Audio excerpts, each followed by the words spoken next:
चंद्र टरे सूरज टरे, टरे जगत व्यवहार, सत्यवादी राजा हरिश्चंद्र को टरे ना सत्य विचार। सूर्यवंश में एक बड़े ही सत्यवादी और धर्मात्मा राजा हुए हैं जिनका नाम राजा हरिश्चंद्र था। उनकी कीर्ति से देवताओं के राजा इंद्र को भी ईर्ष्या होने लगी। इंद्र के कहने से महर्षि विश्वामित्र ने राजा हरिश्चंद्र को अपनी माया से ऐसा स्वप्न दिखलाया कि राजा स्वप्न में ऋषि को सब राज्य दान कर रहे हैं।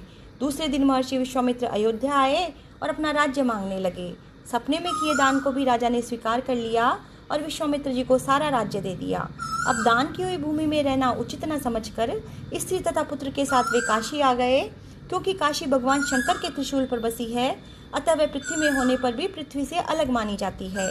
अयोध्या से जब राजा हरिश्चंद्र चलने लगे तब विश्वामित्र जी ने कहा कि जप तप दान आदि बिना दक्षिणा दिए सफल नहीं होते। तुमने इतना बड़ा राज्य दिया है तो दक्षिणा में 1000 सोने की मोहरें और दो। राजा तो सर्वस्व दान कर चुके थे। उन्होंने दक्षिणा देने के लिए 1 महीने का समय मांगा और काशी आ गए। काशी में उन्होंने अपनी रानी शव्या को एक ब्राह्मण के हाथ बेच दिया। राजकुमार रोहिताश्व बहुत छोटा बालक था। प्रार्थना करने पर ब्राह्मण ने उसे अपनी माता के साथ रहने की आज्ञा दी। राजा हरिश्चंद्र ने अपने आप को एक चांडाल के हाथ बेच दिया और इस प्रकार ऋषि विश्वामित्र को 1000 मोहरें दक्षिणा में दी। महारानी शव्या ब्राह्मण के घर में दासी का काम करने लगी और राजा हरिश्चंद्र चांडाल के दास होकर शमशान घाट की चौकीदारी करने लगे। वहाँ जो मुर्दे जलाने को लाए जाते उनसे कर लेकर तब उन्हें जलाने देने का कार्य चांडाल ने उन्हें सौंपा था। एक दिन राजकुमार रोहिताश्व ब्राह्मण की पूजा के लिए फूल चुन रहा था कि उसे सांप ने काट लिया। सांप का विष झटपट फैल गया और रोहिताश्व मरकर भूमि पर गिर पड़ा। उसकी माता महारानी शव्या को न कोई धीरज देने वाला था, न पुत्र की देह शमशान पहुंचाने वाला था। वे रोती बुलकती पुत्र की देह को हाथों पर उठाए अकेली रात में शमशान पहुंची।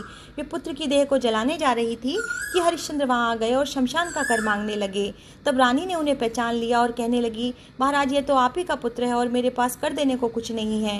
राजा हरिश्चंद्र को बड़ा दुख हुआ पर वे अपने धर्म पर स्थिर बने रहे। उन्होंने कहा, रानी, मैं चांडाल का सेवक हूँ। मेरे स्वामी ने कह रखा है कि बिना कर दिए कोई यहाँ मुर्दा न जलाने पाए। मैं अपना धर्म नहीं छोड़ सकता।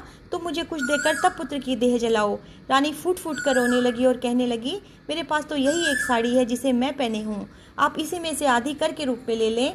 यह कहकर जैसे ही रानी अपनी साड़ी फाड़ने चली वैसे ही भगवान नारायण, इंद्र, देवराज आदि देवता और महर्षि विश्वामित्र वहाँ प्रकट हो गए। तब उन्होंने कहा कि राजकुमार बना नहीं है, यह सब तो ऋषि ने योग माया से दिखलाया था। राजा हरिश्चंद्र को खरीदने वाले चांडाल के रूप में साक्षात धर्मराज थे। सत्य के प्रभाव से राजा हरिश्चंद्र महारानी शव्या के साथ भगवान के धाम को चले गए और महर्षि विश्वामित्र ने राजकुमार रोहिताश्व को अयोध्या का राजा बना दिया।